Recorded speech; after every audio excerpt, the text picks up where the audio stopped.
Comienza La Gran Esperanza.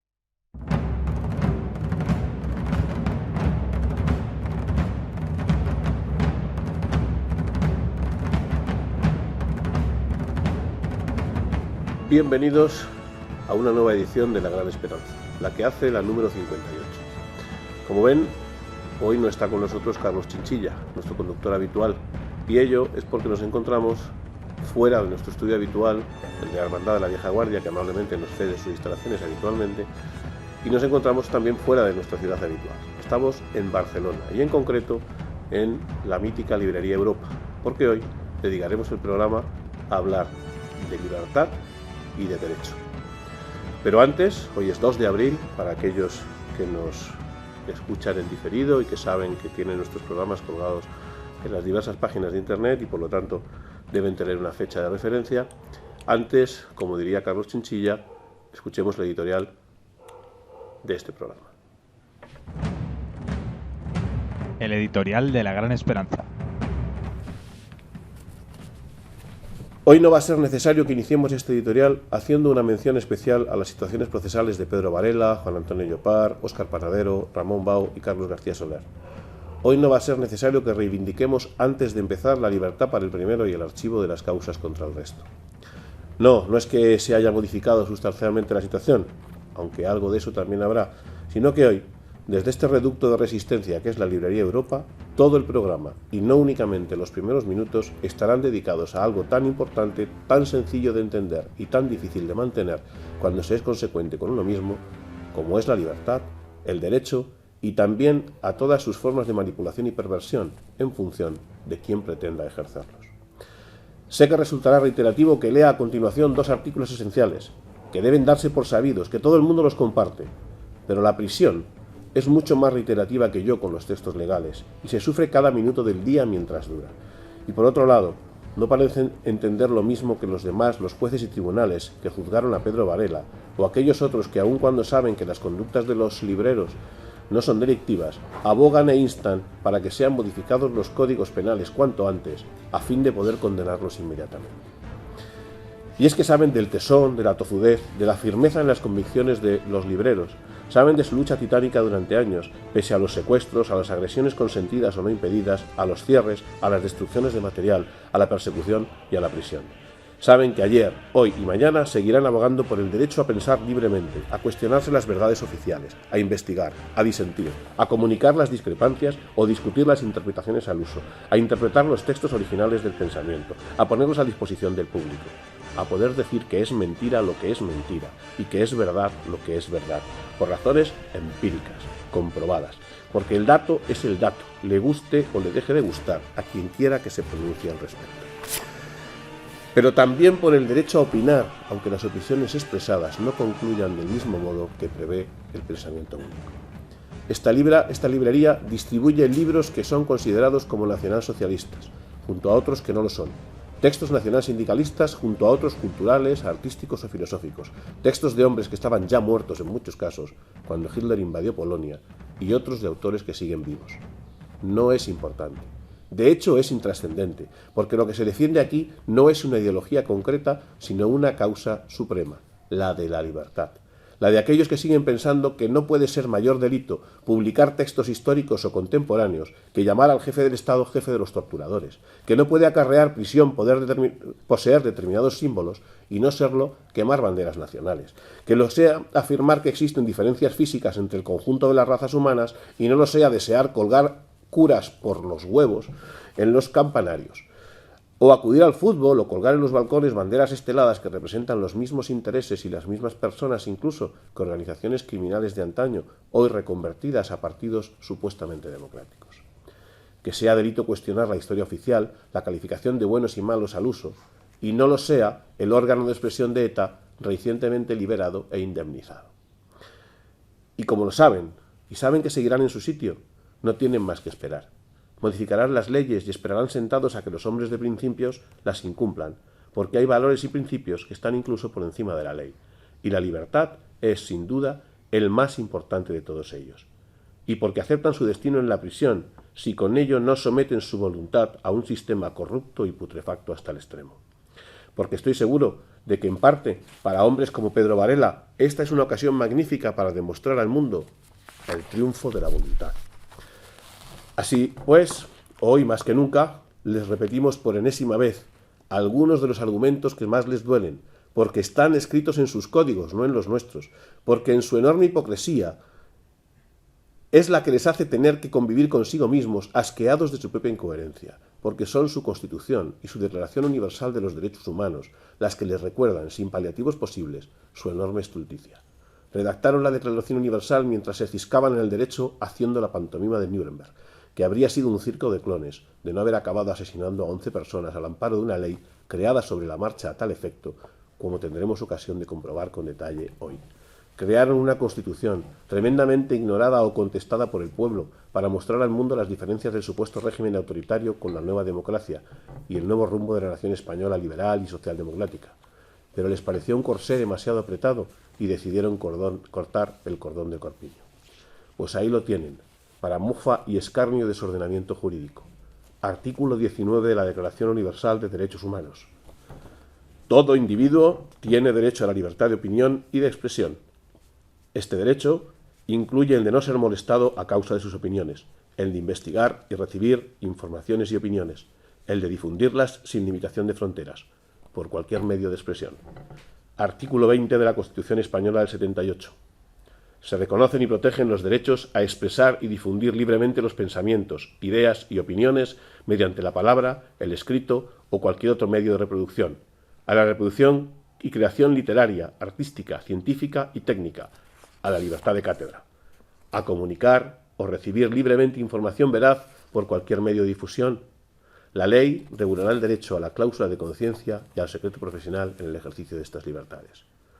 Ha recordado Varela recientemente en el blog en pro de su libertad que toda verdad necesita que alguien la proclame. Y a ello nos disponemos. Acomódense y escúchenos. El genio de España en la gran esperanza. Nuestro espacio para el ocio, la cultura, la historia y las entrevistas. Bien, ya de vuelta de ese editorial, hoy en nuestra sección Genio de España nos acompaña un colaborador de esta casa, alguien que frecuentemente ha estado con nosotros, el autor de la inmensa mayoría de las fotografías que ustedes pueden ver en nuestro programa y en otros lugares. Fernando Martínez, bienvenido. Buenos días. Fernando Martínez es, además, el autor de un libro controvertido que nos viene hoy como anillo al dedo. Nuremberg. Este que está aquí. Breve repaso a la justicia internacional penal y sus errores en los procesos de 1945 y 1946. Y digo que es un libro que nos viene estupendamente porque es un libro que de alguna manera, desde una visión, ahora hablaremos de ello, desde una visión absolutamente jurídica o fundamentalmente jurídica, demuestra que no toda la verdad que se nos explica es la verdad, de verdad, y que no todas las cosas que se nos pretende dar como buenas son tan buenas como parece. Y algo de eso tiene que ver con lo que hemos dicho en el editorial y con lo que veremos hoy en la tertulia. Algo de eso tiene que ver con la situación actual de lo que yo vengo llamando los libreros, que como ya hemos mencionado, pues son Pedro Varela, Juan Antonio Llopart, Carlos García, Óscar Panadero y Ramón Bau. Fernando, de nuevo bienvenido. Como te decía, hablemos de tu libro. Y en primer lugar, la primera pregunta que a uno le surge es 2011, 2010, en realidad tu libro es de 2010, publicado el año pasado. ¿Qué queda por decir en 2010 de ese proceso que se produjo al término de la Segunda Guerra Mundial contra 22 personas que le costaron la vida a 11 de ellas, entre otras cosas, como luego lo ponemos? ¿Por qué publicas Nuremberg? Pues se publica en base de que toda la vida se ha recogido de que es la madre de todos los procesos, es el origen de los procesos internacionales de corto, medio, larga duración. Y claro, es una pantomima porque se basa en él para crear historia cuando no es historia. Es decir, partimos de un tribunal militar que no era militar, quitando a los rusos, de 4 partes que juzgan, 3 son civiles y lo llaman militar. Luego se crean una serie de leyes que se las inventan sobre la marcha y los códigos penales europeos, mezclan 3 tipos de códigos penales, que es el pues el francés, el anglosajón y el ruso, que nada tienen que ver. Entonces, crea una serie de disposiciones, una serie de alegatos y una serie que tenían que haber servido como referencia para lo que vino detrás, pero que para cualquier jurista se preste y que sepa un poquito de qué va esto, pues es... ¿A quién querías explicarle esto? ¿Cuál es el objetivo? O sea, alguien escribe un libro y dice, estoy pensando en un colectivo determinado, o no, o estoy pensando en el público en general. ¿A quién le quieres decir tú, Nuremberg, la madre de todos los juicios del derecho internacional, no es lo que nos contaron?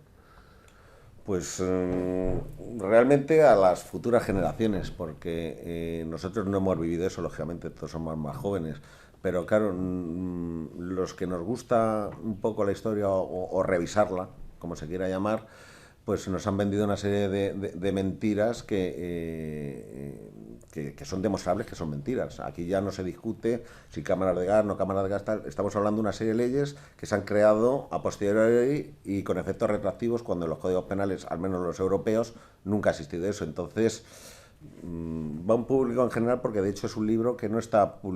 Sirve para juristas, porque habla los términos legales o legalistas, como se quiera llamar, pero está explicado con lenguaje coloquial para que la gente lo entienda. Lo puede entender cualquiera.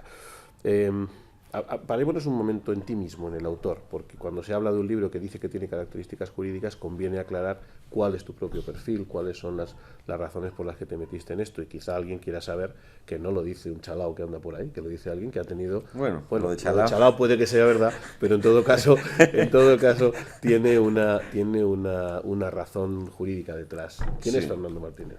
Pues bueno, yo hice 4 años de Derecho de torcido en la UNED, que ahí nos enseñan a no razonar, sino a empollar como máquinas. Terminé hasta las narices de la UNED, me salté a la Complutense, en la Complutense terminé Derecho, todo esto para estudiar criminología, porque a mí no me preocupaba el derecho es una manera de tocar las narices al sistema desde dentro.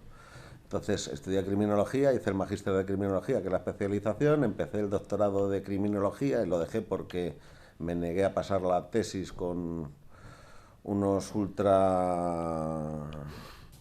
de izquierda, se puede decir, suavemente. Se puede ultra izquierdista. Entonces, luego también hice un máster de la Inquisición y, bueno, chaladuras varias y bueno, por eso pone segunda edición. La primera edición fue un trabajo que hice yo para criminología. ¿Formó parte de una tesis entonces? Sí, se puede llamar así. Lo contempló un catedrático de Historia del Derecho, una eminencia, y ultra de izquierdas, por decirlo de algún modo, y no le sacó ningún defecto. A la parte objetiva. A la parte objetiva. Claro, la subjetiva es la mía personal, que esos son comentarios personales que van a pie de página porque la obra en sí es objetiva 100%. Diferentes son las notas del autor, que son subjetivas, claro, son subjetivas, sí. Pero el libro en sí no. Pero que como nos decía el otro día otro de nuestros invitados, el profesor Togores, la ventaja que tienen las opiniones expresadas cuando están firmadas es que como son de uno dice lo que le da la gana, que para eso están firmadas, ¿no? Las notas personales, me refiero. Sí, pero yo lo distingo claramente, es decir, el libro es una cosa y los comentarios personales o las notas de los que hablaremos más adelante, pues son muy subjetivas, lógicamente. Pero no es un libro subjetivo, es un libro que puede servir de cabecera independientemente de los pies de página. ¿Que tiene una documentación, una bibliografía que has investigado? Sí, bastante extensa. ¿En qué has...? Pues lamentablemente la Facultad de Derecho han puesto todas las pegas del mundo. Tanto en el doctorado de Derecho Penal como Historia del Derecho no querían saber nada de nada. Entonces tuve que investigar por la biblioteca de la Facultad de Criminología, que es pequeña pero es bastante más avanzada que la de Derecho, y hablamos de las dos facultades.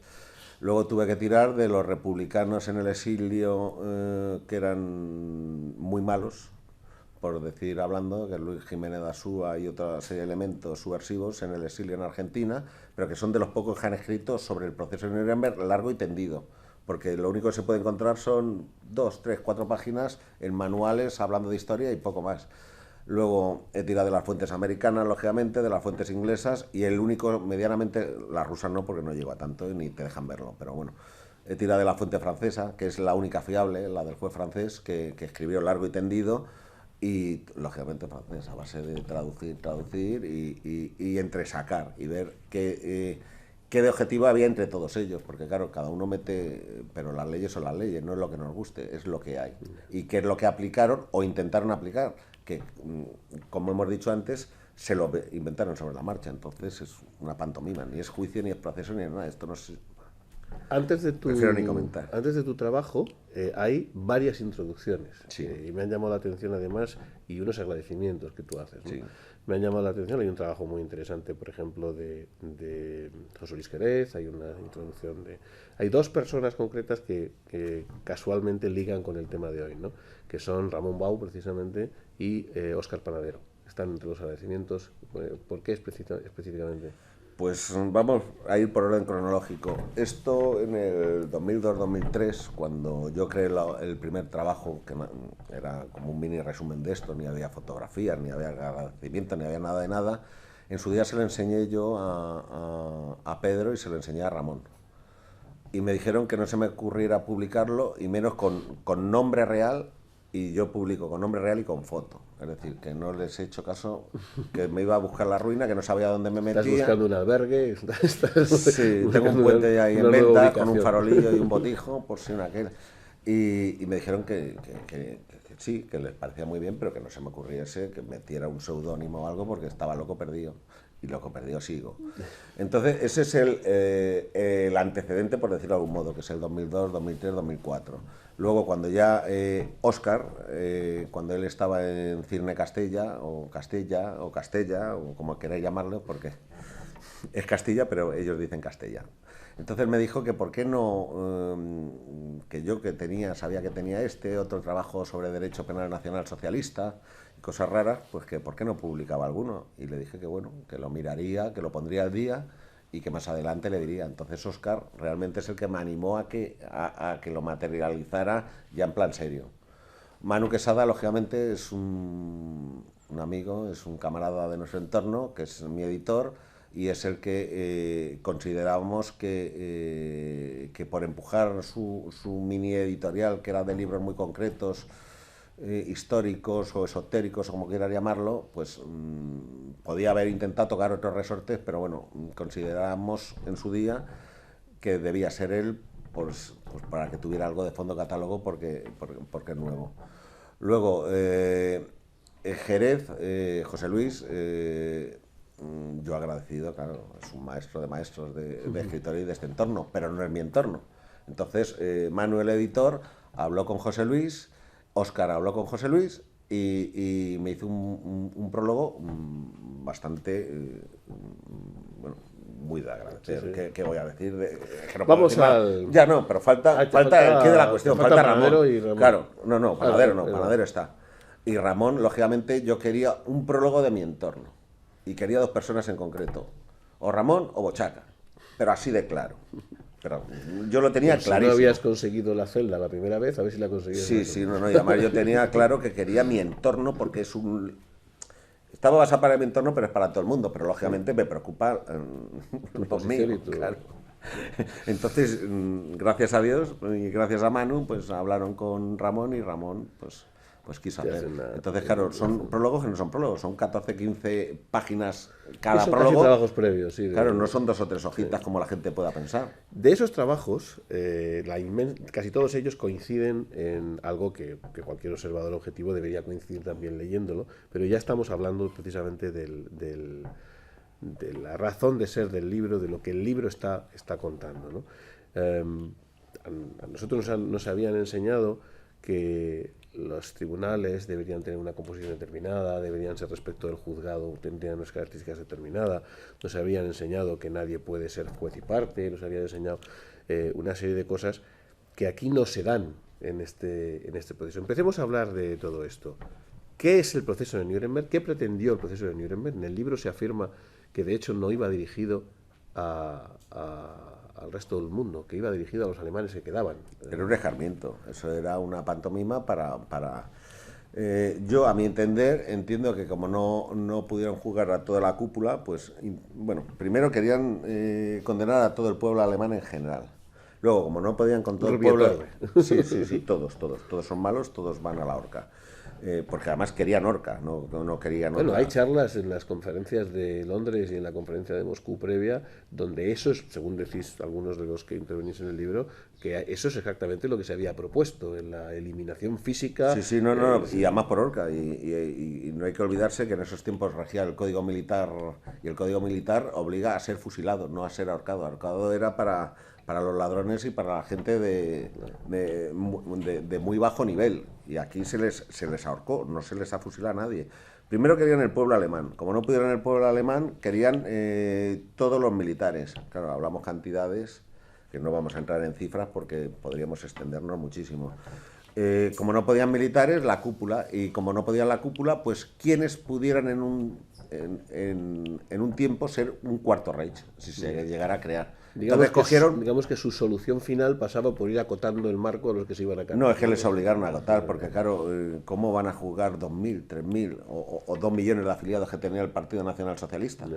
Claro, porque querían todas las organizaciones paralelas al Partido Nacional Socialista, las SS, las SA, lo que quedara y tal. Y claro, había 2 millones de afiliados. ¿Cómo van a juzgar a 2 millones de afiliados? Entonces, a los dirigentes, pero es que también se les iba. Si había 2.000 o 3.000 dirigentes, ¿cómo van a jugar a 2.000 dirigentes? Entonces empezaban a acotar, y luego a los que podía ser, pues el de la banca, el de prensa, el ideólogo, el arquitecto, tal. ¿Por qué? Porque son, entre comillas, los posibles sucesores si alguna vez se hubiera levantado un cuarto Reich. Por ahí van los tiros. Lo que entonces sí nos garantizaron, supongo, fue un tribunal justo, un tribunal sí, claro. que no tuviera ninguna relación anterior y era neutral, supongo. Claro, sí, claro. Se supone que antes de constituir el tribunal militar se hablaron con, me parece que fueron 18 países raritos, porque van desde, pues qué diríamos, pues Venezuela y países que no tenían nada que ver con el entorno europeo, que se solidarizaron, llegaron a un acuerdo de crear un tribunal militar y luego delegaron en los 4 de siempre. Pero es que los 4 de siempre resulta que son los ganadores y que son la parte. Entonces, ¿cómo puede ser un tribunal justo, por decirlo de algún modo, cuando han sido parte dentro del proceso? Entonces ya se está el principio de legalidad, entre otras cosas. Ni hay ley, ni puede ser justo, porque son ellos los que enjuician, son enjuiciadores y verdugos. Entonces, bien, bueno, los jueces no fueron, pero entonces supongo... No fueron, pero fueron parte de los estados. El proceso sí fue. Yo creo que las garantías procesales sí estaban garantizadas. No, ninguna. Tampoco, cachis en la mar. Claro, pero es que resulta, lo lógico es que busquen jueces de países neutrales que no estuvieron en la guerra, que es lo más lógico si se habla de un tribunal internacional. Sí, pero te quería preguntar, por ejemplo, entre esas garantías procesales supongo que se garantizó el derecho a la defensa. Sí. A elegir un abogado. Sí, claro. Un abogado propio. Pero que hablaba en otras lenguas y que no sabía ni inglés jurídico, ni alemán jurídico, ni ruso jurídico. Y las mismas defensas en unos procesos eran los defensores y en otros eran los inculpados. Entonces, hoy me defiendo y mañana te defiendo a ti. Entonces, procesos que tenían un cierto tiempo para preparar, pues se tiraron 2 años y pico de proceso, y sin embargo a Goering, que era el mariscal Goering, pues no sé si le dejaron 6 o 8 horas para hablar. Entonces, claro, estaba haciendo estas preguntas en tono jocoso, porque desgraciadamente lo que efectivamente se deduce del libro, de vuestro trabajo, es que es una aberración desde el principio hasta el final, desde el punto de vista jurídico, con independencia de todo lo demás.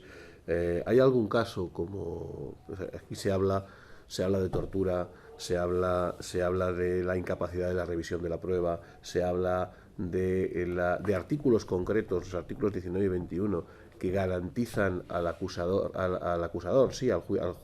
garantizan la capacidad de introducir pruebas sin necesidad, que basta con el hecho de que sean manifiestamente conocidas o algo los así. affidavit famosos. Se utiliza, no demasiados tecnicismos en la admisión de los medios de prueba. Ninguno.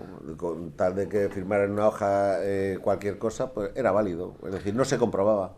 Luego, las defensas alemanas, es verdad que bien avanzado el proceso, lograron que ya fuera un poco más serio el tema de las pruebas, pero ahí cualquiera podía decir que había visto a alguien pasando, lo firmaba y ya servía de prueba. pero constitutivo de prueba. Además, si se recoge, porque son volúmenes y volúmenes y volúmenes no de pruebas, sino de papeles aportados, pero no fotografía y otra serie de cosas que me he quedado con algunos testimonios nada sospechosos que llaman mucho la atención.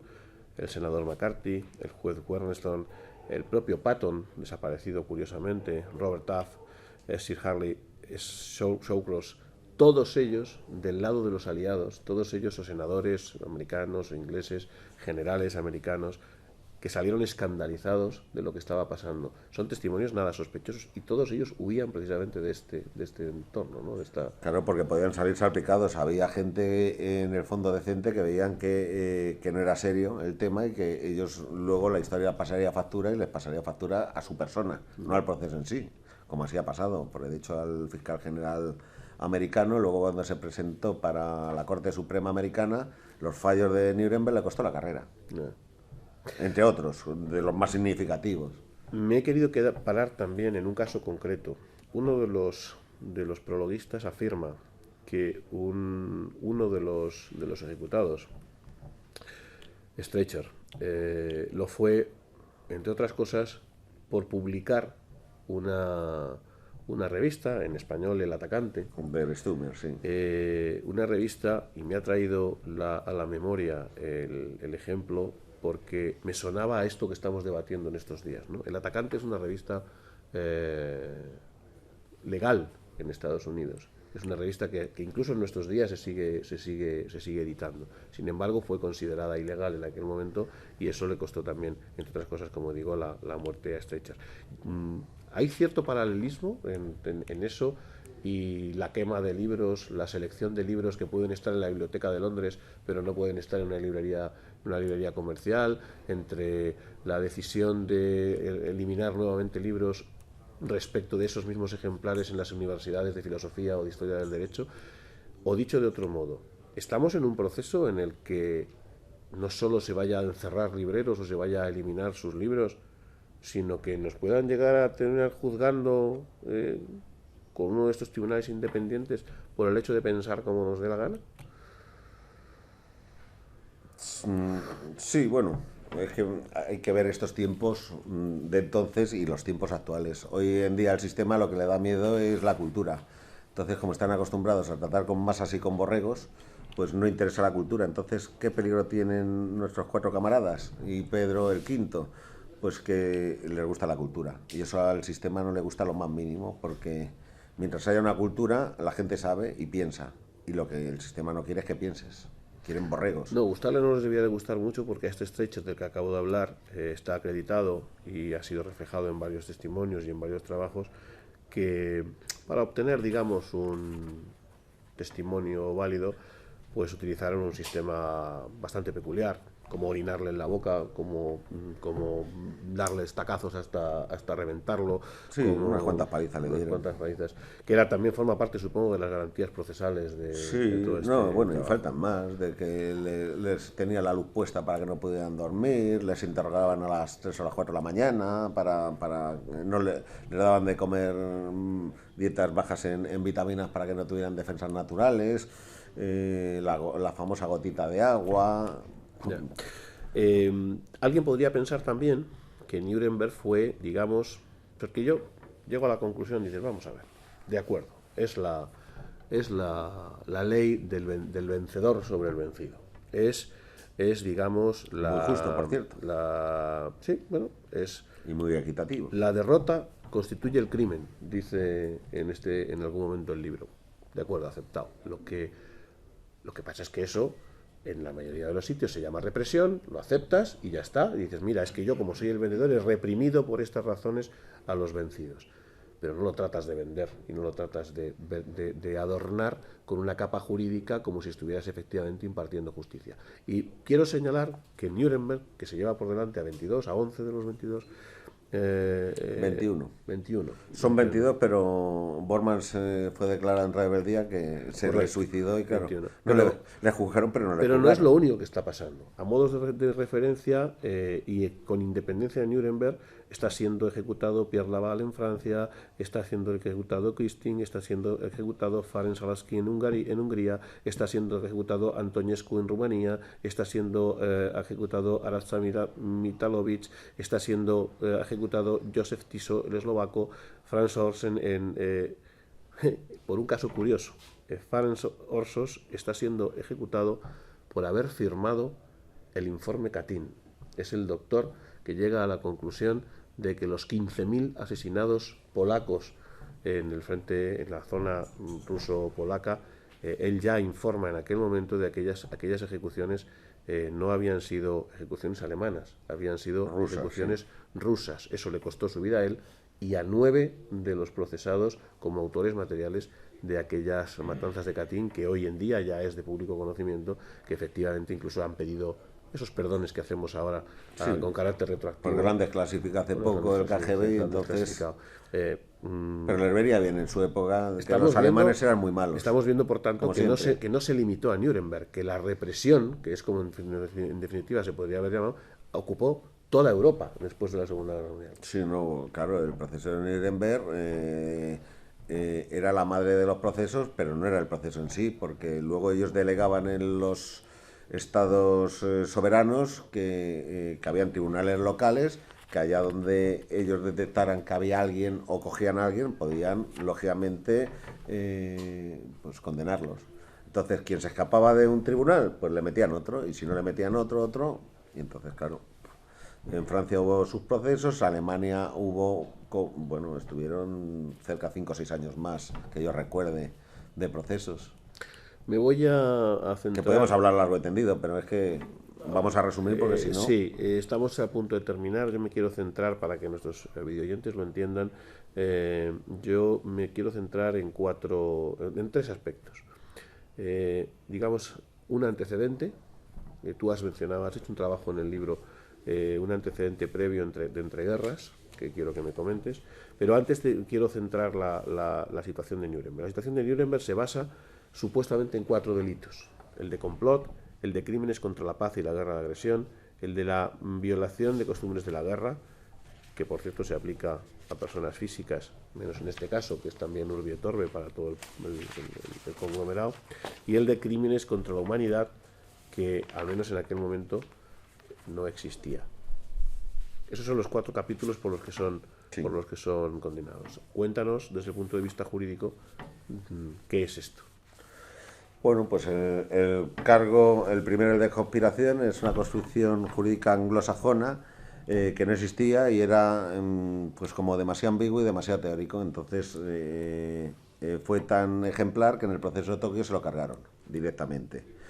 El cargo de crímenes contra la paz, pues era toda conducta tendente de un pueblo, de una serie de gentes, de atacar a otros, por decirlo de algún modo. ¿Existía ese delito en algún momento? No, bueno, es que había que remontarse caso por caso a los anteriores procesos. Yeah. Entonces, como tales, un país contra otro país sí podían ejecutar, pero una selección de países ejecutar contra un pueblo solo, como que no.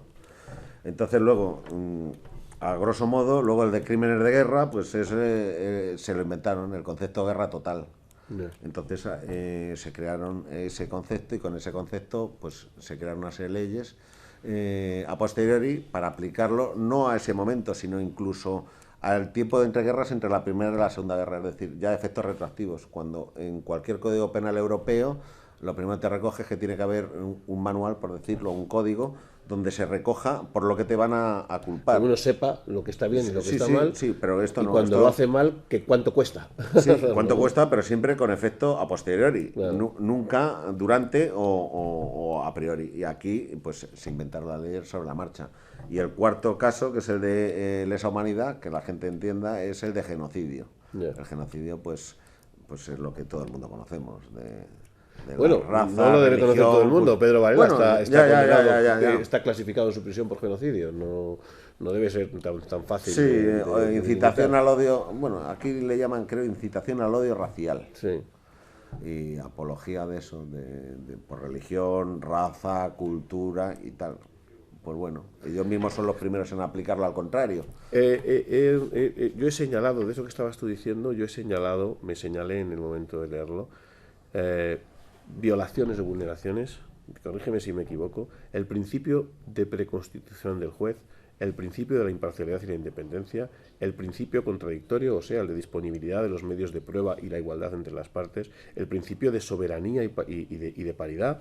Hemos aplicado, esto conviene explicarlo, estamos aplicando una legislación que se supone que está haciendo entre países. Era la primera vez en la historia que estaba ocurriendo esto, que se pudiera aplicar a personas concretas una legislación que había sido pensada entre el principio de legalidad, países. El principio de legalidad, el principio de neutralidad, el principio de la elección de la defensa, el principio de el acceso a los documentos de inocencia. O sea, es que no hay por dónde cogerlo. Sí, bueno, es que de esto, bueno, eso es a grosso modo, porque estos son los que me he señalado yo, Sí, sí, no. Seguido, hablamos por lo que estábamos hablando, por ejemplo, de su defensa. El primer principio es que tú tengas derecho a elegir tu abogado y que las partes hablen o tengan traductores, pero es que los traductores que tenían los ingleses y los franceses no conocían, y aparte que han mezclado los tres procesos. El anglosajón nada tiene que ver con el francés ni nada tiene que ver con el alemán, son muy diferentes en todo. Y claro, el que era especialista en derecho anglosajón no sabía traducírselo al alemán al otro. El alemán a lo mejor no sabía traducírselo al ruso. Pero como ahí todos metieron baza, pero siempre para mal, nunca para bien. Cuando se supone que normalmente, cuando hay duda, el reo sale beneficiado. Aquí no. Aquí era al revés, era para endurecer las penas. Claro, no tienes derecho a tu defensa, ni a elegirla, ni a hablar tu idioma. Se inventan las leyes, te las meten con carácter retroactivo. Entonces, pues, y además es inapelable. Ah, bueno, esa es otra. Claro, ¿a quién vas a apelar si no hay una... Como es un organismo que se creó, es proceso ad hoc para ese fin, ¿a quién vas a recurrir? Si no había... En la ONU y todo esto que hoy el Tribunal de Estrasburgo o de Derechos Humanos y tal no existía. Entonces, claro, y aparte, aunque hubieran podido apelar, si eran ellos mismos, porque si esto hubiera sido un tribunal que hubieran hecho países independientes, pues a lo mejor puede recurrir a algo, pero claro, si eran las grandes potencias, aunque hubiera recurrido, hubiera dado igual. Vamos a terminar, yo decía con eso que te preguntaba. Tú haces referencia a un antecedente previo, haces una colección de casos concretos en los que dices que todos los intentos que se ha intentado hacerla, que había habido un intento de hacer justicia internacional, pero haces un trabajo previo respecto de lo que ocurre en entreguerras en la Primera Guerra Mundial, un intento previo que no llegó a cuajar y que se supondría el antecedente de sí, pues el principio era la paz de Versalles o el Tratado de Versalles, que es pues el Tratado deshonroso que ya directamente... Es por lo que los alemanes perdieron su identidad y se llegó a la Segunda Guerra Mundial. Luego había tratados diferentes de países, a lo mejor Bélgica con Austria, con Rumanía, había un batiburrillo, bueno, eso ya es como más para el que le guste que tire de libro, pero el incipiente era el Tratado de Versalles, que fue muy deshonroso. A veces pero ahí se hablaba ahí al menos al pueblo alemán se le reconocía de militar a militar, entonces tenían su clase y su condición y su catadura moral. En Nuremberg no. En Nuremberg el ejemplo que hemos puesto, pues que fueron ahorcados, que no fueron fusilados. Entonces, ¿cómo puede degradar hasta el punto de que algunos un militar lo rehabilitaron para poderlo ahorcar antes de claro, pero es que decían que era bueno, es que son muchas cosas, que el Estado era ilegal, el partido nazi era ilegal. ¿Cómo va a ser el partido nazi ilegal cuando los jefes de otros países habían tratado con el partido nazi como de Estado a Estado? Entonces declaran ilegales lo que ellos consideran que es ilegal, cuando toda la vida habían estado tratando con ellos. Tanto unos como otros, los acuerdos, el ruso-alemán o el alemán-japonés, ahí se los saltaban como les interesaba a ellos. Pero ¿cómo puede, por ejemplo, un militar americano degradar a un militar alemán? Solo te puede degradar un oficial de tu propio ejército, no de otro. Y ahí te arrancaban los galones, bueno, es que... Fernando Martínez, en Nuremberg. Breve repaso a la justicia internacional penal y sus errores en los procesos de 1945 y 1946. Invito a nuestros videoyentes Me gustaría decir, como hemos dicho en otras ocasiones, que pueden adquirir este libro en cualquier librería, que podrían acceder a ella, a estos textos en cualquier otro lugar, pero no. Este tipo de textos solo se podrán seguir adquiriendo, podremos seguir admitiendo y podremos seguir discutiendo algunas verdades oficiales que son directamente mentira mientras existan librerías como la Librería Europa. La Calqui ya no existe. Y mientras existan editoriales como Editoriales Nueva República o como la editorial que edita este libro, que es la editorial Camzo, y eso es un trabajo de todos. Eso es un trabajo que no tiene que ver con la ideología, que no tiene que ver con los planteamientos de cada uno de nosotros. Es un problema que tiene que ver con el derecho a opinar, con el derecho a pensar libremente, con el derecho en sí mismo a la libertad. Muchas gracias, Fernando, por habernos A vosotros por invitarme. Tertulia política en la Gran Esperanza. Verdades como puños.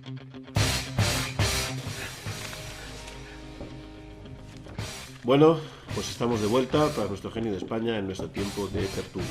Una tertulia que hoy será peculiar, que será un intercambio de pareceres, un conocimiento de la situación procesal de lo que hemos venido llamando los libreros, de las razones por las que estamos donde estamos y del conocimiento de las cosas que han venido pasando también en las últimas fechas en relación con estos libreros.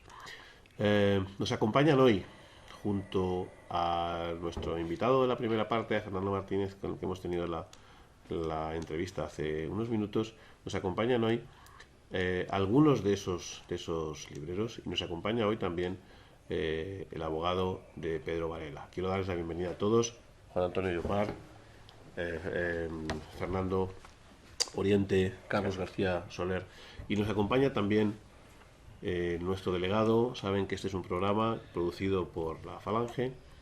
Estamos hoy en Barcelona y por lo tanto era una magnífica oportunidad para darles a conocer también a nuestro delegado en Barcelona, a Luis Alonso, que además hoy te voy a preguntar directamente, Luis, estamos, si no inaugurando, sí terminando de arreglar o de empezar un nuevo proyecto que tiene sede en Barcelona. ¿Es así? Sí, nos habíamos puesto un objetivo a corto plazo que, pues bueno, tengo la alegría de poder hacer público porque lo hemos conseguido, recuperar, pues tener sede, y la sede, pues bueno, no tiene mayor importancia que sea un espacio físico donde podamos reactivar lo que sería pues el compromiso de los militantes, el trabajo de calle, y esperamos pues que sea el inicio pues de mucho trabajo en el que nos hemos de comprometer todos. Fantástico. Pues lo dicho, Fernando, Juan Antonio, Carlos, bienvenidos a nuestra tertulia. Empiezo por ti, Fernando, por aquello de que estamos, de hecho te estoy dando la bienvenida y no se debería decir yo bien hallado, en la casa de Pedro Varela. Y la primera cosa que querría preguntarte, dado que es el único de los 5 de los que venimos hablando que está en situación de prisión, pues deberíamos preguntarte, ¿cómo está Pedro? La verdad es que Pedro está muy fuerte de moral, que su voluntad es no ser doblegado en ningún caso. Cualquier persona que está en la cárcel sabe que lo fácil, lo cómodo es plegarse a las directrices, en orientaciones de los psicólogos, criminólogos, etcétera, para lograr una progresión de grado. Si ello pasa por arrepentirse de lo que ha hecho, de abjurar de sus ideas, Pedro no está dispuesto a ello y por lo tanto no lo va a hacer.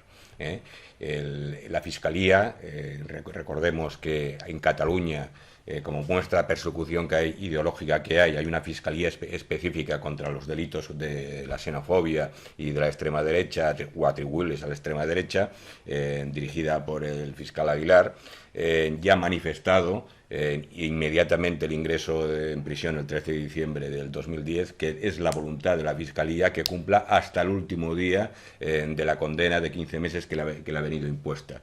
Y asimismo está promoviendo actualmente, en estos mismos momentos, se está instruyendo en Barcelona otra causa contra Pedro, que es voluntad, hay intención de que salga antes de que quede puesto en libertad.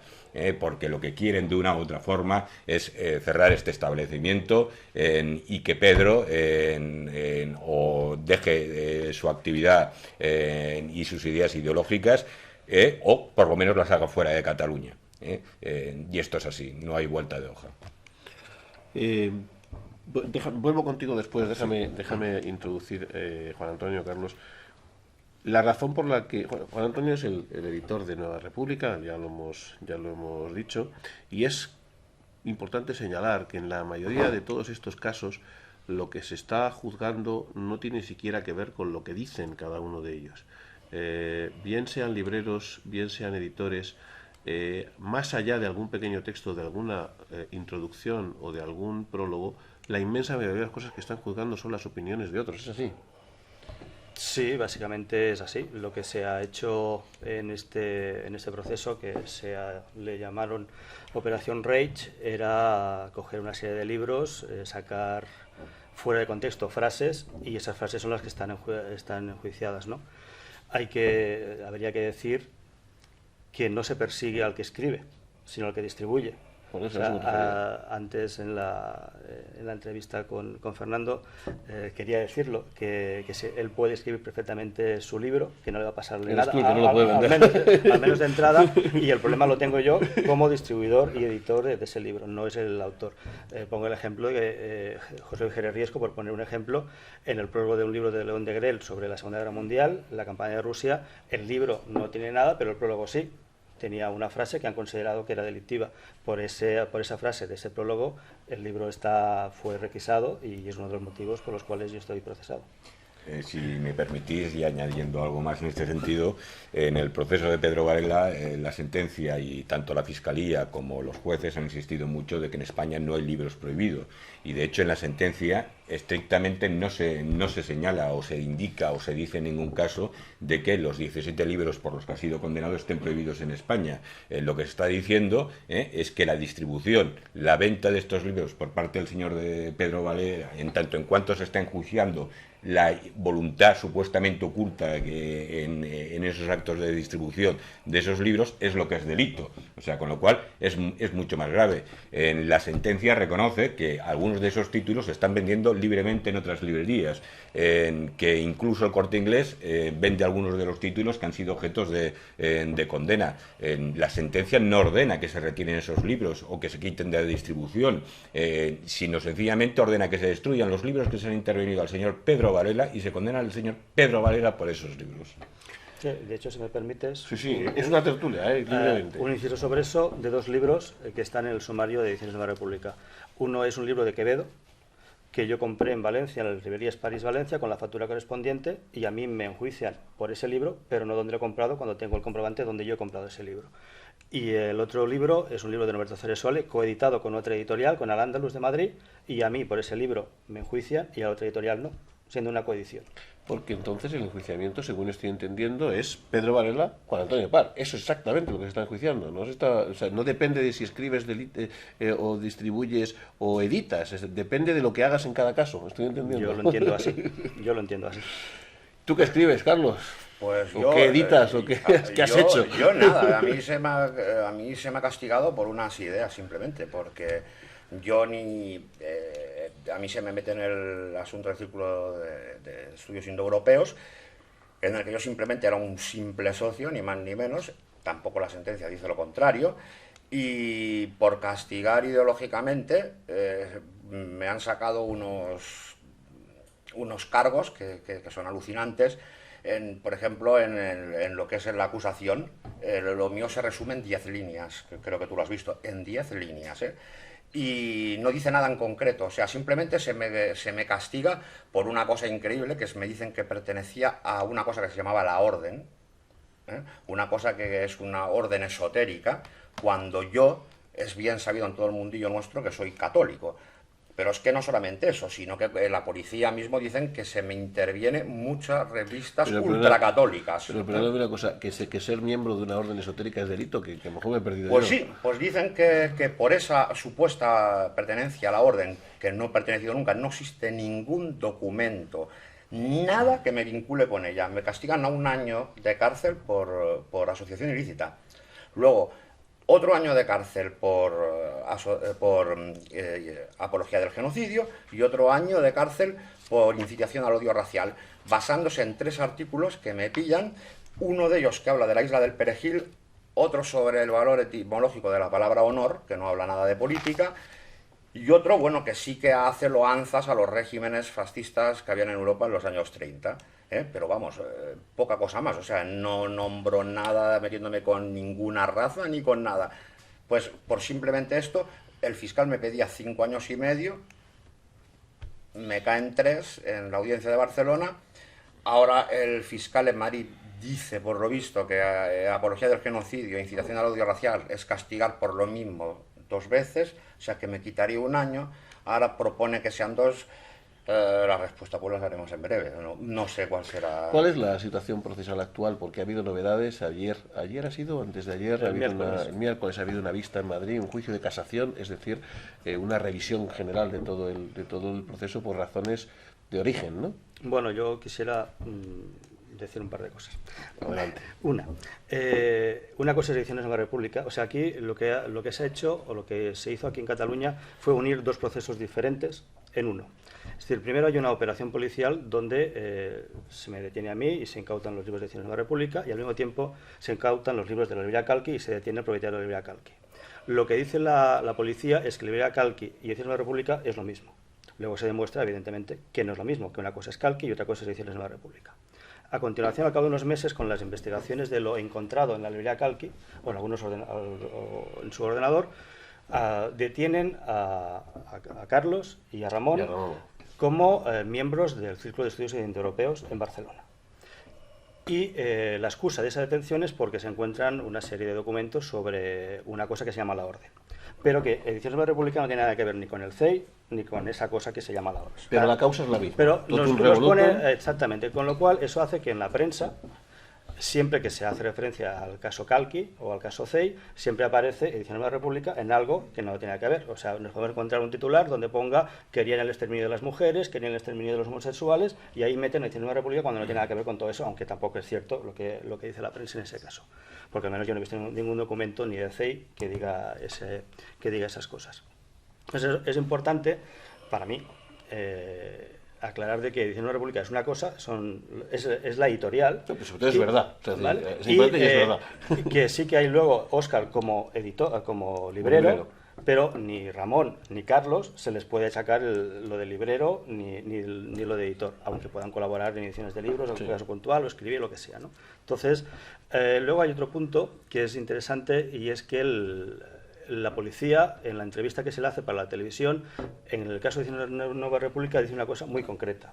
Dice, las estanterías de la editorial han quedado prácticamente vacías, por lo tanto la editorial se puede considerar ya muerta.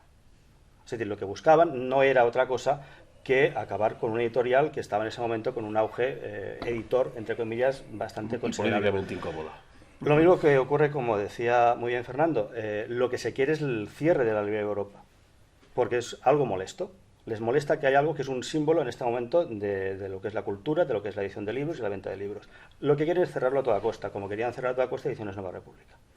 El proceso actual, pues lo que demuestra es que aquí lo que hubo fue un juicio político en Cataluña, un juicio político dirigido por un fiscal y por una serie de magistrados que se le lavaron completamente las manos, no quisieron saber nada de nada, porque ya tenían la sentencia muy clara con la iba a ser, es decir, una condena a una serie de años, y que ahí os preocupáis.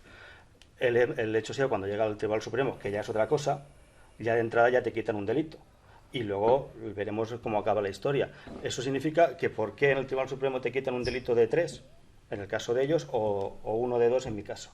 ¿Cómo se puede decir, como ha dicho la fiscal, cuando se nos quita propone que se nos quite ese delito, de que la edición de Nueva República o los libros que se editaban no hacen ningún tipo de apología de regímenes racistas, ni incitan al odio, etcétera, etcétera, pero en cambio mantenga la de apología del genocidio? Me gustaría saber en qué página de los libros editados por la edición de Nueva República hay una apología del genocidio, porque evidentemente no la hay en ninguna. Entonces, ¿cómo está ahora mismo? Esperando que los magistrados del Tribunal Supremo, si fueran dignos, en mi caso, considero, me devolverían todos los libros que se me han quitado por valor de 60.000 euros de coste. Evidentemente no tenía ningún cargo para nada, y me gustaría que hubiera algún tipo de reparación por todo el daño moral y material que se ha hecho a Ediciones de la República. Eso, por mi parte. Son tus aspiraciones. No, bueno, eso sería lo justo. Sería lo justo. Evidentemente no lo van a hacer, porque si lo hicieran se le echaría encima el Bandarra, se le echaría encima a toda esta gente, ¿no? Entonces eso es normal, la opinión pública sería muy fuerte y aunque, por ejemplo, Antonio Gala, que sí que tuvo el valor, a pesar de la distancia de lo que puede tener con nosotros, tuvo el valor de escribir un pequeño artículo en su columna del Mundo diciendo que evidentemente esto no era para nada justo, evidentemente todo el resto se iba a tirar encima del Tribunal Supremo si hiciera lo que yo creo que debería hacer. ¿Tus libros han sido destruidos? No, están hasta que no haya la sentencia definitiva no pueden ser destruidos. Los de Pedro sí, han sido... No, hay una orden un auto que ordena en ejecución de sentencia la destrucción de 17 títulos y otro material, ha incluido un busto de Hitler de los años 30 firmado por un escultor de cierto renombre en su día, o sea que en cualquier caso es una obra artística. Actualmente hay planteado un incidente de nulidad de actuaciones. Estoy convencido de que acabarán siendo destruidos. El auto no especifica qué sistema o qué medios va a emplear en la destrucción de ese material, pero bueno, está ahí. Primero se acaba destruyendo libros y después se acaba quemando personas. Claro. Esto es así. ¿Y qué posibilidades tiene él cuál es su situación procesal? Actualmente tenemos, como te he comentado, planteado un incidente de nulidad de actuaciones respecto a la falta de suspensión de ejecución de la pena y la no concesión del tercer grado de forma directa. Tengamos en cuenta que los primeros condena que hubo expresamente en este procedimiento se dice que no es computable. Estamos hablando de una pena de 15 meses, por lo tanto 1 año y 3 meses, 15 meses, por lo tanto inferior a los 2 años, y que podría ser perfectamente dejada en suspenso, toda vez que es inferior a 2 años. El tribunal no lo ha entendido así y ha ordenado primero su búsqueda y captura y después su ingreso en prisión. Tenemos interpuesto también un recurso ante el juez de vigilancia penitenciaria número 2 respecto a su grado penitenciario, solicitando que se le aplique directamente y de ingreso el tercer grado. Y en última instancia, cuando llegue el momento procesal oportuno, acudiremos y es nuestra intención llevar este tema a Estrasburgo. Y además hay una tercera causa abierta. Sí, actualmente hay una tercera causa abierta, es un caso muy peculiar, promovida, además es muy significativo y muy orientativo de la persecución ideológica que hay por parte de ciertos elementos de la Fiscalía contra ciertas líneas o corrientes ideológicas, ¿no? En su día, el consulado alemán de Barcelona, siguiendo instrucciones del Land de Baviera, en su puesto, porque habría mucho que decir al respecto, propietario de los derechos de autor del Mein Kampf, presentó una denuncia en el juzgado de guardia contra un delito contra la propiedad intelectual. Esta denuncia fue finalmente archivada por el juzgado por entender que no quedaba acreditada realmente la propiedad de dichos derechos por parte del Estado Libre de Baviera, y que asimismo entendían que había otras vías menos agresivas, como es la vía penal, para hacer valer sus derechos. Este auto que decretó el archivo fue recurrido por la Fiscalía, no por el denunciante, no por el consulado alemán ni el Estado Libre de Baviera, y la audiencia ha dicho que continúe la instrucción. Actualmente está en fase de instrucción y previsiblemente llegará a juicio. Yo entiendo que es un tema que el derecho y la razón está de nuestra parte, pero en estos casos el derecho y la razón cuentan bien poco.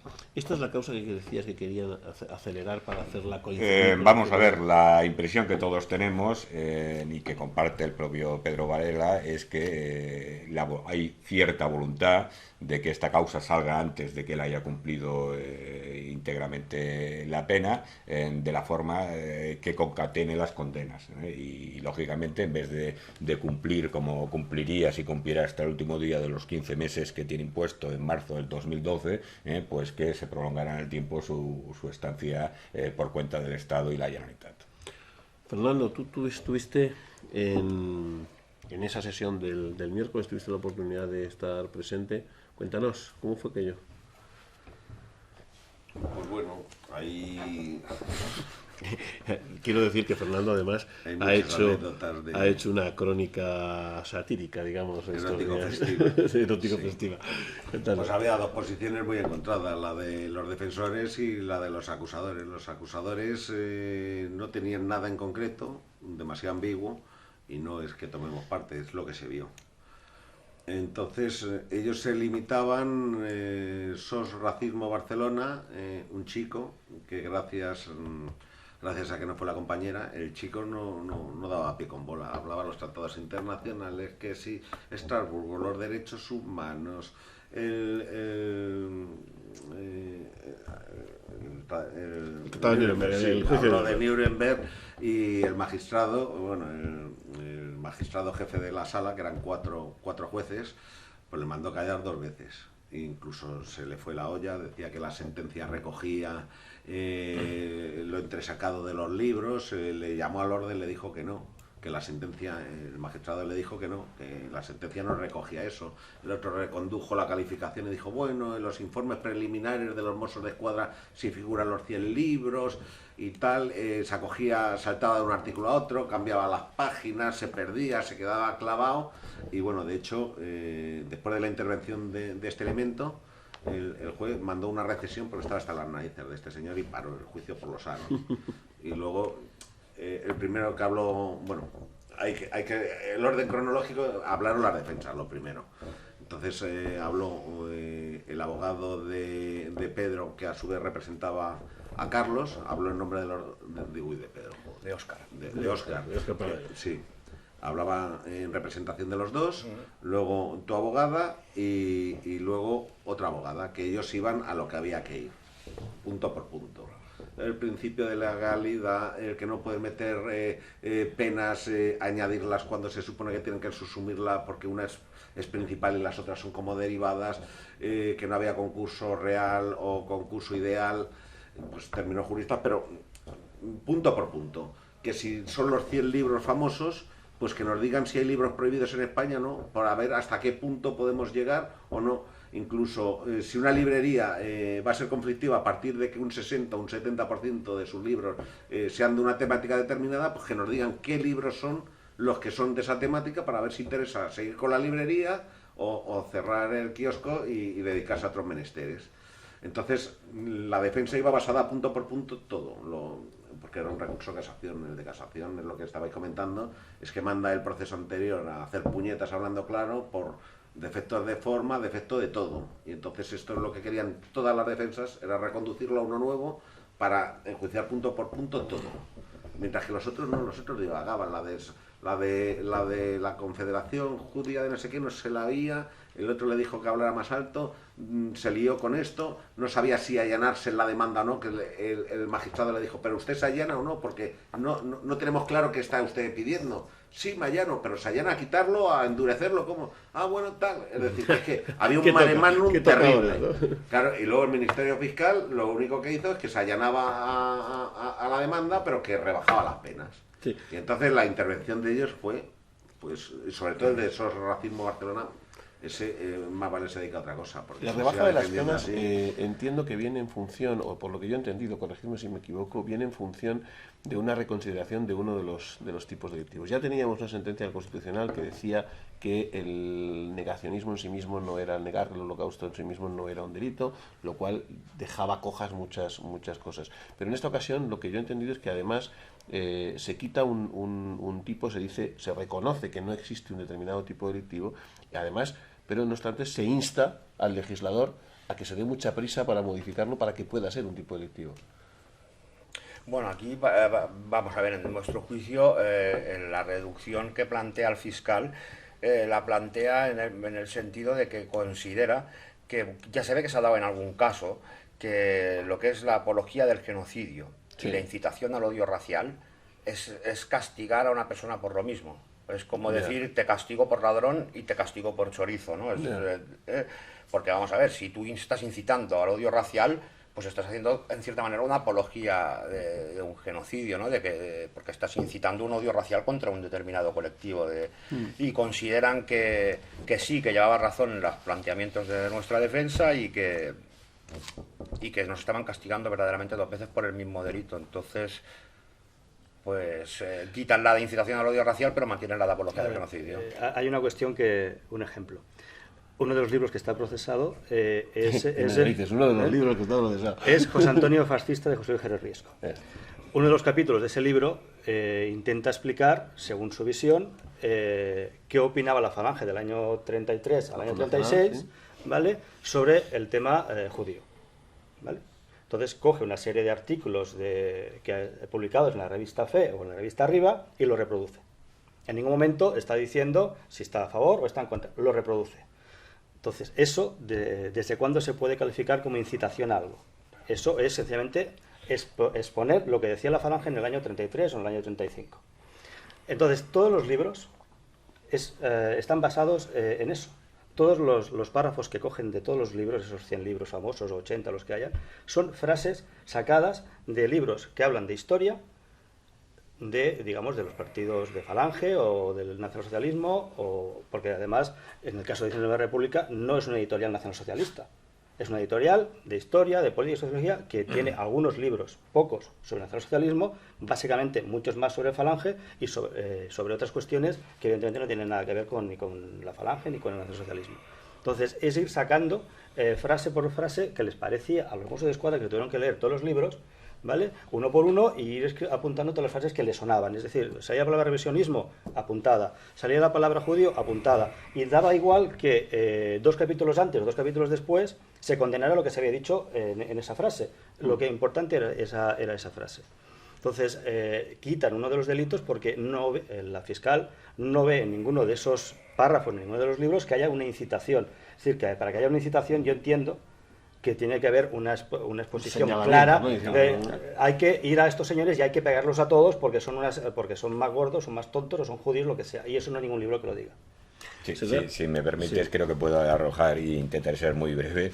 Vamos a ver, básicamente estamos hablando de 2 artículos del Código Penal. 607, 2 del Código Penal, que contemplan la negación y difusión de ideas genocidas o defiendan la discriminación, etcétera. Que es básicamente por el que ha sido condenado Pedro y que supongo que habréis sido condenados vosotros también. El otro artículo es el 510.1, que está hablando de incitación a la violencia, a la discriminación, etcétera. No hay jurisprudencia del artículo 510.1 del Código Penal porque, seamos claros, o sea, en España los delitos racistas son anecdóticos realmente, no tienen relevancia y por lo tanto no tiene ninguna justificación el que se cree una fiscalía específica. Claro, no tiene ninguna justificación que se cree una fiscalía específica para ello, ¿no? O sea, que lo hagan contra la multireincidencia o contra las bandas de latinos. Hablaron en el proceso de los Hammerhead. Claro, es lo único que hicieron. Entonces, el 510 en el fondo es un delito de incitación. Y lo más parecido que podríamos tener es el 578 del Código Penal, que es el que contempla la incitación en los supuestos de terrorismo, violencia callejera, etcétera. Y la jurisprudencia abundantísima del Tribunal Supremo, del Tribunal Constitucional, etcétera, exige que sean actos concretos y incitaciones directas a la violencia o a la discriminación, etcétera. Por lo tanto, si esas incitaciones o esos actos violentos no son concretos y directos, estaríamos duplicando, condenando por 2 delitos distintos un mismo hecho. Claro. Eso es lo que de todas formas ha dicho la fiscal que convendría cambiar para que sea en sentido amplio. No deja de ser la opinión de una fiscal, entiendo yo, ¿no? Por encima de eso tendría que estar el sentido común de los legisladores, que ya sabemos que es poco, pero... Luis, vives en Barcelona, desarrollas tu actividad personal y política en Barcelona, y la librería Europa... no tengo el dato de la Calci o de la propia editorial. La librería Europa no solo sufre los embates de la judicatura o de la ¿cómo se llama el tribunal especial la fiscalía especial, sino que sufre también los embates de los tolerantes estos. ¿Cómo se vive eso en Barcelona respecto de Europa? A mí me sorprende lo que comentaba Fernando, que no haya jurisprudencia sobre la incitación a la violencia, porque nosotros la sufrimos muy a menudo, la incitación y luego pues la violencia en sí misma, y que no haya ninguna jurisprudencia, es decir, que no haya habido casos que hayan llevado a juicio por algo que a nosotros nos sucede, pues para nosotros con demasiada frecuencia, pues me sorprende. Sí que, llegado a este punto, y sí que desde mi punto de vista, que es mucho menos jurídico de los que me acompañáis en la mesa, sí que a mí realmente me sorprenden dos cosas de lo que habéis comentado. La primera, sobre todo, es que no se persigue a los que escriben, ni se persigue a los que venden, sino que solamente se persigue a Pedro Varela, a Juan Antonio Llopart, porque otros venden esos libros y no les sucede nada, por un lado. Y por otro lado también me sorprende, y no sé si en el caso de Carlos lo interpretas así, que además de que la justicia, el sistema, ponga pues, todo su peso para cerrar librerías o editoriales como la de Pedro y como la de Juan Antonio, pues también va a la gente a la que pueden llegar esas librerías. Es decir, en tu caso, por lo menos a mí me ha dado esa sensación, sin tener ninguna responsabilidad, la única de que pues, hayas colaborado a lo mejor puntualmente, o que hayas asistido, o que hayas comprado algún libro, también se te en causa. Con lo cual, pues creo que es un ejemplo, pues, es algo muy premeditado el querer, por un lado, castigar a agentes en concreto que difunden un tipo de libros, pero por otro lado también a todos los que en algún momento determinado puedan acercarse a vosotros. No sé si así lo interpretas, Carlos. Sí. Es una manera de amedrantar al distribuidor, al editor, pero también es una manera, por ejemplo, en mi caso, de ponerle la mosca tras la oreja al comprador, ¿no? Porque yo, de hecho, soy un comprador de libros, tanto de Nueva República como de Europa, ¿no? Que si accedes a estos editoriales y compras estos libros, pues cuidado, ¿no? También. Bueno, esta es una cosa que conviene señalar, claro, porque tanto en Librería Europa como en la editorial NR, como en cualquiera de los lugares donde hoy se comercia con libros, existen bases de datos, existen documentaciones, existen cosas que terminan requisándote a lo bestia, arrasando. Martín, si me permite, es mucho más fuerte. O sea, aquí en la Librería Europa los Mossos de Escuadra han exigido en actos privados, celebrados en locales privados, identificarse a las personas que pretendían acceder, cuando no estaban cometiendo ningún delito y cuando esa conferencia no ha sido prohibida. ¿Qué se pretende exigiendo la identificación y tomando la afiliación de esas personas que acceden a un acto público que es perfectamente legal? En el fondo no es nada más que una coacción. Bueno, en Madrid, la última de Pedro, que yo estaba, no solo la afiliación, firmaron las caras de uno por uno y firmaron los libros que había. Y firmaron el acto entero por si era constitutivo de delito. Pues estábamos José Luis y yo pendientes del tema. No. Y yo, bueno, sacando fotos y riéndome. Hay un punto de este mismo artículo de la ley donde se nos está perjudicando a nosotros. Es decir, a nosotros se nos está discriminando por nuestra ideología política. Claro. Ah, bueno, sí. Bien, porque hay una cuestión que está clara. En Barcelona existe la editorial Virus, anarquista, donde se publican toda una serie de textos que incitan a la violencia, que incitan a perseguir a ideologías como las nuestras, etcétera, etcétera. Y contra esas editoriales no hay absolutamente nada de nada. Con lo que antes se decía Fernando del Milucha, hay una editorial en Barcelona que tiene el Milucha editado, lo distribuye y lo vende tranquilamente sin ningún tipo de problema. Y ni Baviera ha dicho nada, ni la Fiscalía ha dicho nada, ni nada por el estilo. Sencillamente sí que se va contra el Milucha que edita Ediciones Ojeda. Claro. Esa es la diferencia, que contra nosotros hay una discriminación y una persecución por el hecho de ser nosotros mismos. Pues Ana Pastor no se ha enterado. Almadinayo sí, pero Ana Pastor no se ha enterado. Y una cosita que quisiese yo decir, de lo que hablabas tú en mi caso mismo, es que hay una cosa que también tenemos que tener en cuenta. Tú sabes bien que aparte de mis ideas, sabes que le tengo un cariño tremendo a Falange. Y también es un aviso, ¿entiendes? Porque por las mismas cosas que nos han condenado a nosotros, podrían hacerlo igualmente con Falange. Porque ya, solo por el hecho de que no eres demócrata, ya solo el hecho de no ser demócrata, te puede conllevar a ello. Por eso para nosotros, incluso siéndolo, a mí es un orgullo el poderme sentar hoy con vosotros, porque aunque el sistema nos quiera hacer pasar por ese camino, pues hoy públicamente nos sentamos con vosotros a defender la libertad con mayúsculas, pese a las diferencias que podamos tener y coincidencias en lo ideológico. No, yo os agradece muchísimo, para mí también es un honor. Quiero preguntarte, Juan Antonio, ¿cuáles son los riesgos de NR? ¿Cuáles son los riesgos de Europa? La reincidencia. O sea, mañana sale la sentencia, ¿Cabe que nos la cierren, que nos quedemos sin editorial? Que sí, no sí, podamos seguir? a ver, hay dos cuestiones. Una es que cuando salga la sentencia, si NR nos absuelta, aunque nos acusen a 6, 7, 8 meses, supongo que esto lo sabrá Fernando perfectamente, al día siguiente puede venir otra vez la policía, me puede volver a llevarse los libros y a detenerme otra vez. Punto. Y entonces ya, evidentemente, ya entro en la cárcel directamente por reincidencia por el mismo caso. Es decir, que por seguir vendiendo, si quieren, mañana mismo vuelve. Luego, un poco lo que decía él, a raíz de la detención, en el año 2003, las ventas de libros de Ediciones de la República bajaron a un 60%. Claro. Porque muchos clientes piensan que cuando la policía intervino se llevó el listado de clientes, se llevó pedidos que estaban preparados para salir, pedidos que habían libros de todas las ideologías, o sea que tampoco no nos perdamos ese detalle. Y porque al margen de la editorial en sí, yo vendía libros de segunda mano de todas las ideologías. Y al bajar al 60% de las ventas se tuvieron que pedir préstamos, etcétera, etcétera, para poder mantener la editorial, porque a diferencia de otras editoriales, personalmente yo sí que intento sobrevivir con la editorial, no tengo otro trabajo más que ese, ¿no? Entonces, el otro problema es tu medio de vida, que además de ser un proyecto político, es tu... Y del que vive pues mi familia, mis tres hijas y mi mujer, ¿no? Entonces, intentamos sobrevivir como podemos. Lo que quiero decir con eso es que la editorial se puede cerrar perfectamente por el problema de la reincidencia, porque la gente no colabora, yo lo puedo entender en la situación de crisis que se tiene, comprando libros, y porque además hay otra cuestión entre camaradas, lo pongo en comillas, en sentido amplio. Solemos decir camaradas en sentido amplio. Que, por ejemplo, se dedican a recomendar que no se compren libros de Ediciones Nueva República.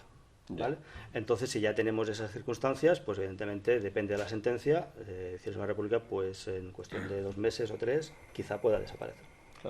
¿Qué tenemos que hacer? Y digo que tenemos, no que podemos. ¿Qué tenemos que hacer? Yo, por supuesto, estoy en los ficheros de la librería Lopa, estoy, como sabes, en los ficheros absolutamente fichado, en la redundancia, de los de Ediciones Nueva República, y procuro estar al día de las novedades y adquirirlas por una u otra vía. ¿Qué tenemos que hacer, al menos los políticamente implicados, para impedir esto, para llevar esta... Porque tengo la sensación de que hay un cierto silencio, una cierta sorpresa. La ignorancia de Ana Pastor no es un intento de ocultar una realidad, es ignorancia. Esa periodista de televisión ignora que hay unos procesos abiertos, que en España sí hay gente presa por la difusión de ideas. Claro, es que yo creo que lo primero que hay que hacer es perder el miedo. O sea, vamos a ver... la cabeza y el corazón son libres, o sea, es inadmisible que el poder nos diga cómo debemos pensar y cómo debemos sentir, y mucho menos la fiscalía o un juez. En eso siempre estará en nuestros adentros y nunca nos lo podrán controlar. Y por lo tanto lo que tenemos que hacer es perder el miedo y ser conscientes de que diga lo que diga un papel, no estamos cometiendo ningún delito. Nos podrán condenar las leyes, pero realmente cuando las leyes son injustas, nos deben merecer el respeto que en cada caso nos merezcan.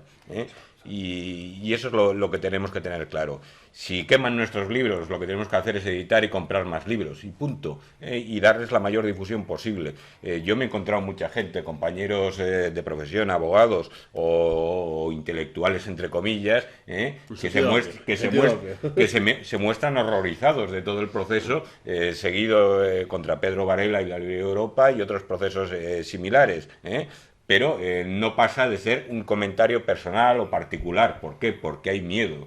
Hay miedo de decir de una vez basta a estos atropellos. Pero lo que hay que tener claro es que hoy nos atropellan a nosotros, pero mañana ellos serán los atropellados. Y por lo tanto es importante que en esta situación de desamparo en la que nos encontramos se dé a conocer, no solamente en España, sino a nivel internacional, y que tenga la mayor trascendencia posible. Porque, insisto, es un tema que la gente tiene que abrir los ojos. Nosotros, por ejemplo, que la gente no lo sabe, es una anécdota, hay 2 prólogos de José Luis Jerez de mi libro. El que hizo originario, que él mismo censuró porque no quería ser constitutivo de delito, y me lo dijo Fernando, hay uno que ya te pasaré a ti, y no se va a publicar, pero que sepas que hay dos. Hay trabajos que mencionas que van con siglas. Te recomendaron, como nos has dicho antes hace un rato, que trabajaras con seudónimo. Es terrible, o sea, tener que escribir y tener que un propio escritor como José Luis tenga que hacer dos, sí. Uno lo que él piensa y otro para que al pobre Manuel Campos, Manuel Quesada de Editorial Canzo, no le metan el puro. Porque eso es 2010 y Pedro estaba el proceso pendiente. Claro. Entonces, claro, ya iba con vistas y de hecho nosotros hemos metido las reseñas delante de los artículos, tanto el europeo como la Constitución Española de la Libertad. Sí, por eso que tú has leído, le obligué yo a él a meterlo, para evitación del editor, no del autor, que es que manda narices el tema. 30 segundos para cada uno en la última reflexión. Carlos, que cerramos el programa. Pues nada, que debemos de luchar contra esto y debemos de estar muy unidos todos en esta causa, ¿no? Porque es que nos va la supervivencia de nuestros grupos ideológicos en ello. Nada, yo lo único que deseo es que tanto Ramón como Carlos, como Óscar y yo mismo, claro, no tengamos que encerrar, no nos encierren dentro de cuatro rejas, que Pedro salga lo antes posible y que yo sí que soy partidario de alguna manera de que nos tendríamos, entre comillas, intentar unir ante este tipo de situaciones para ayudarnos mutuamente, porque como bien ha dicho Carlos, ahora ha sido Pedro, ha sido nosotros, pero pasado mañana puede ser cualquier otra editorial, cualquiera de nosotros. Bueno, yo simplemente decir que es en la adversidad donde se recoge la grandeza de los hombres, y por lo tanto todo mi respeto y admiración para Pedro. Creo que debe ser un ejemplo para todos, y que debemos profundizar en esa línea de lucha por las libertades y por los derechos individuales que siempre nos ha caracterizado. Por último, por mi parte no queda nada más que darte las gracias por contar conmigo en este interesante programa, y me gustaría que antes de finalizar, pues ya que nos habéis dado la buena noticia de la inauguración o la apertura de ese falange, que nos dierais la dirección. Supuesto. Bueno, Luis. Sí que, además de mostrar mi apoyo explícito a los encausados, pues en concreto quiero dar las gracias a Juan Antonio Llopart por un libro que me he leído hace poco, que lo editó ya hace años la Ediciones de la República, que recomiendo vivamente, y que me recomendó un buen camarada, que es Eugenio, La Proclamación de la Primavera, que bueno, pues es un gran libro y que gracias pues, a su labor he tenido la ocasión de poder leer. Y yo pues lo resumo: la cultura da miedo, y como él dice, si te retiran los libros te los queman, a publicar más y a comprar más. Pero es eso, la cultura da miedo, y lo que decía Juan Antonio, que o nos unimos, o la caza brujas, como yo dije hace año y pico, van a ir uno por uno, porque el sistema va uno por uno, no van a todos en general, sino van diseccionando, y divide y vencerás. Y por último, nuestra reflexión de la del programa. Nosotros también seguimos en esta causa, nosotros seguiremos encabezando todos nuestros programas, todas nuestras intervenciones, con una petición explícita de la libertad para Pedro Varela, con una petición explícita para el final de la causa que afecta a Ramón, a Carlos, a Juan Antonio, a Óscar y al propio Pedro, por supuesto. Seguiremos luchando por el derecho a pensar, el derecho a opinar, el derecho a difundir nuestras ideas y, por supuesto, por la causa de la libertad. Muchas gracias.